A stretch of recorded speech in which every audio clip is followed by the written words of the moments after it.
Voici les titres de ce journal. Média 17e nuit des Ébonies. La tribune de l'économie au sommet de la presse économique. Enseignement supérieur IAE Lyon remet des diplômes de Master 2. Mesdames, Mesdemoiselles et Messieurs, bonsoir. Bienvenue au journal de Business 24 Africa. En Côte d'Ivoire, le secteur des médias a vécu ce week-end au rythme de la 17e nuit de la communication. Ebony 2015, qui célèbre les meilleurs journalistes ivoiriens, a tenu cette année encore toutes ses promesses. Le Super Ebony 2015 est revenu à un journaliste de province. Suivons les temps forts avec Jean-Charles Sibahi et Marie-Josée Kouassi. Un journaliste de province. Il s'agit de Jérôme Kwaku, de RTI Mans. Un journaliste de province Super Ebony 2015. Jérôme Kwaku, de la station régionale de RTI Mans, a créé la surprise au cours de cette 17e édition de la Nuit de la communication. On est content, c'est un bonheur immense de savoir qu'on peut bien travailler et que ce travail peut être reconnu quelque part. Mon travail est reconnu aujourd'hui, je suis un homme comblé, heureux. Que voulez-vous que je fasse? Je suis heureux, je suis reconnaissant, je bénis Dieu et je crois que je n'ai pas mal fait de choisir le métier de la communication. Le métier de journalisme, c'est ce que je sais faire et on me récompense aujourd'hui, je suis un homme heureux. En plus du Super Ebony, 10 autres prix ont sanctionné les productions des journalistes. Des prix spécifiques et des prix sectoriels. Au temps fort de cette nuit de la communication, l'hommage rendu aux anciennes gloires des médias en Côte d'Ivoire, tels Lévi Nyamké, Georges Taï Benson ou encore Bomba Alex. Que les jeunes sachent que les points que l'on pose chaque jour constituent, in fine, un podium sur lequel on vous place. Un thème a retenu l'attention à cette cérémonie. Quelle contribution du journaliste à l'avènement de l'Ivoirien nouveau? Un thème d'actualité selon le Premier ministre Daniel Kablan-Duncan, parrain de cette 17e édition des Ébonies.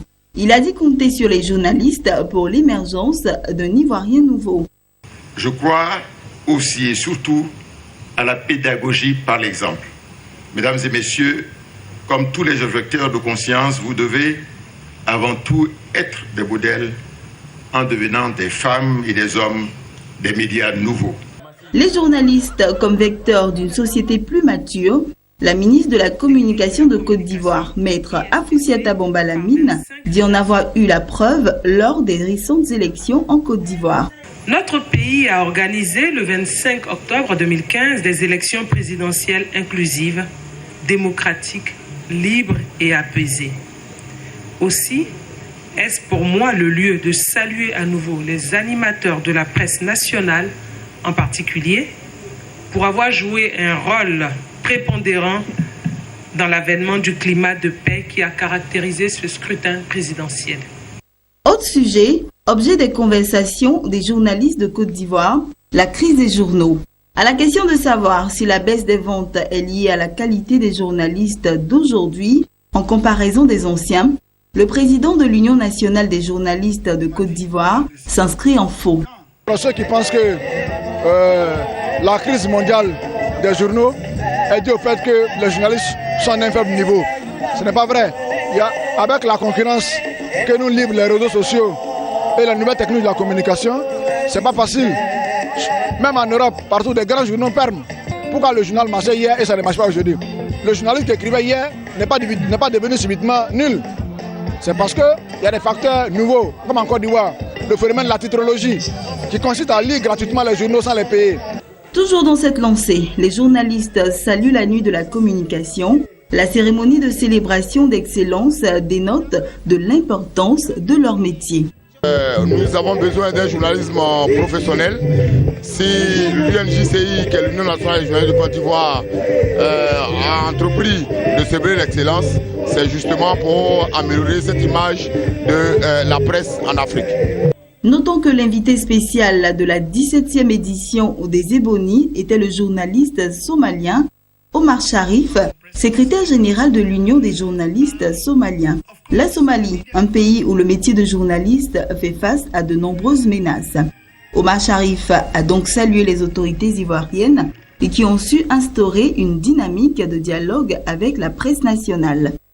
Comme chaque année, la presse économique nationale attend avec impatience de savoir les lauréats des prix spécifiques et sectoriels touchant à l'économie. Comme l'année dernière, les journalistes de l'hebdomadaire La Tribune de l'économie se sont ici au sommet. Prix de la meilleure production sur l'agro-industrie et prix du meilleur journaliste économique, La Tribune de l'économie a tout raflé. Un reportage signé toujours Jean-Charles Sibahi et Marie-Josée Kwasi. Prix SIFCA Agriculture, il s'agit donc de l'agro-industrie. Qui gagne ce prix? Emeline P. Amangwa de La Tribune de l'économie. Nous invitons un représentant. Comme l'année dernière, le journal La Tribune de l'économie au sommet de la presse économique ivoirienne. Tous les prix touchant à l'économie ont été raflés par les journalistes de cet hebdomadaire. Emeline Amangwapé, le prix SIFCA de la meilleure production agro-industrie, a séduit par ses grands dossiers et enquêtes, notamment se portant sur la filière sucre, une filière au cœur d'un vaste réseau de fraude. Le prix spécial Nadir Raes du meilleur journaliste économique est quant à lui revenu à Chet Koné. Son enquête sur la fraude à l'importation et ses conséquences sur l'industrie laitière locale a retenu l'attention du jury. Alors je suis très heureuse, je suis émue et vous-même vous le constatez, les mots me manquent pour exprimer ce que je ressens. Alors mes remerciements vont d'abord à l'endroit de Dieu qui nous a insufflé le courage et la force pour pouvoir réaliser toutes ces productions toute l'année 2015. Je remercie également mon directeur général, M. Lucien Agbia, toute l'équipe de Multiconsult Gestion, c'est-à-dire la Tribune de l'économie, le groupe PME Magazine et le département audiovisuel Business 24 Africa. Alors c'est un honneur pour la presse économique et surtout pour nous qui avons choisi de faire la promotion de l'actualité économique. L'année dernière, j'étais prix Nadir Raes de la meilleure production en économie. Cette année encore, je reviens pour recevoir le prix du meilleur journaliste de l'agro-industrie. Je pense que la presse économique est en train de prendre de l'envol. Ce qui n'était pas le cas 5 années en arrière. Aujourd'hui, on constate sur le marché des journaux spécialisés en économie. Et ce sont des actions qu'il faut saluer. Alors, c'est un prix que je dédie pour terminer à toute l'équipe de Multiconsult Gestion. Dans un premier temps, je voudrais remercier le Tout-Puissant pour avoir permis cette consécration. À travers l'action du Tout-Puissant, remercier également M. Lucien Agbia, directeur général de Multiconsult Gestion, éditeur de la Tribune de l'économie. Voilà 5 ans que nous avons entamé l'aventure, 2010 et 2016, et nous remportons 2 fois de suite le meilleur prix en économie. C'est la preuve qu'il y a un travail énorme qui s'abat dans cette conjoncture au niveau de la presse économique. Ce n'est vraiment pas facile et aujourd'hui tous les promoteurs de la presse spécialisée ont des difficultés. Mais M. Lucien Agbia nous a fait confiance. La Tribune de l'économie est un hebdomadaire spécialisé dans l'information économique et financière. Le journal a su se faire une place dans l'univers de la presse écrite ivoirienne. Un univers qui reste encore très dominé par l'information politique. Grâce à la Tribune de l'économie, aujourd'hui, ils sont de plus en plus nombreux les lecteurs qui s'intéressent à l'économie. Il existe en Côte d'Ivoire un programme de Master 2 débouchant sur un diplôme français. Ils sont 27 étudiants issus de la première promotion de l'IAE Lyon Université Jean Moulin Lyon 3, une université française en Côte d'Ivoire, à obtenir le Master 2 en Management et Affaires internationales. La cérémonie de remise de diplôme a eu lieu finalement à la salle des banquets du ministère des Affaires étrangères. Parrain de la promotion, le ministre du Commerce Jean-Louis Billon. Suivons maintenant Max Soubi et Marius Seri. La nuit du Master, ou cérémonie de remise de diplôme aux 27 étudiants issus de la première promotion Master 2 Affaires internationales de l'Université Jean Moulin Lyon 3 en France, délocalisée à l'Université Félix Houphouët-Boigny d'Abidjan. Prenant la parole, le responsable de la formation a félicité ses étudiants pour leur brillante réussite. En effet, 15 étudiants ont obtenu la mention assez bien. Vos résultats sont particulièrement éloquents. 15 étudiants ont obtenu une mention assez bien, qui est des mentions qui sont relativement difficiles à décrocher. Vous savez, en France, les mentions bien et très bien sont quasiment inexistantes. Donc lorsqu'on décroche une mention assez bien, c'est déjà très très bien. Et donc ces résultats me donnent de très bonnes raisons de vous féliciter au nom de l'ensemble du corps professoral et au nom de l'ensemble de l'université Jean Moulin Lyon 3 que je représente ce soir, de vous féliciter donc très chaleureusement pour votre brillante réussite. Après la présentation, les étudiants reçoivent des mains de leur parrain Jean-Louis Billon, ministre du Commerce de Côte d'Ivoire, le diplôme de Master 2. Jean-Louis Billon a montré sa fierté à ses filleuls. Il les a exhortés au travail pour devenir les leaders de demain. Le travail, la compétence et la rigueur sont les seuls chemins qui mènent à la réussite. Et ma conclusion habituelle, pour citer Oscar Wilde, il faut avoir des grands rêves dans la vie pour ne pas les perdre de vue au fur et à mesure qu'on s'en éloigne. Ce que je pourrais dire, le succès, c'est pas quelque chose qu'il faut poursuivre, mais quelque chose qu'il faut attirer par la personne que nous devenons.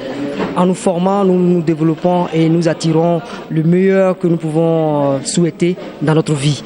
Pour bénéficier du programme de Master 2 débouchant sur un diplôme français, il faut être étudiant ou cadre, avoir un Master 1 ou un Bac plus 4. Les modalités de sélection se font sur traitement de dossier et un entretien de motivation. Les cours sont généralement dispensés en soirée et le week-end. Toujours dans la même foulée, était également présent à cette cérémonie de remise de diplôme le ministre Thierry Tannot. Aux étudiants nouveaux diplômés, Thierry Tannot a invité au travail à travers sa propre expérience. On écoute Thierry Tannot, ministre secrétaire général, délégué de la présidence de la République chargé des affaires économiques et financières. Et si vous regardez un petit peu autour de vous, dans l'histoire, les grands, ceux qui ont réussi, ont tous une qualité commune. C'est l'humilité. Votre capacité à rester humble. Et ne pas avoir la grosse tête qui vous empêcherait de passer cette porte-là est une des premières choses que vous devez avoir si vous ne l'avez pas encore l'acquérir et si vous l'avez, gardez-la. Ensuite, la réussite, ça nécessite du travail. S'il y a des gens qui vous ont dit oh, moi je suis arrivé là au top, comme ça, ils mentent. Ça n'existe pas. Quel que soit l'endroit où vous allez, quelle que soit la pratique que vous avez, sport, milieu artistique, environnement professionnel, ceux qui arrivent, ceux qui sont en haut, ceux que vous voyez, ce sont des gens qui travaillent très dur. Tous ceux qui pensent qu'ils peuvent y arriver autrement, good luck to you. Ensuite, je pense que ce qui va être important pour tout le reste de votre carrière, à la fois pour vous, pour les parents que vous êtes ou que vous serez, c'est de toujours chercher à voir et à démontrer l'excellence. Ne jamais se satisfaire de la médiocrité. À présent, l'information en bref. Le Nigeria, dont l'économie est mise à mal par la chute des coûts de brut, négocie des prêts concessionnels d'un montant cumulé de 3,5 milliards de dollars avec la Banque mondiale et la Banque africaine de développement BAD en vue de financer son déficit budgétaire selon l'agence Bloomberg le 31 janvier. Ce budget à l'État pour l'exercice de 2016 fait la part belle aux dépenses d'investissement en vue de relancer une économie nationale anémiée par la forte chute des prix de pétrole. Voilà, c'est tout pour aujourd'hui. Quant à moi, je vous souhaite une excellente suite de programme et merci de votre fidélité sur votre chaîne favorite Business 24 Africa.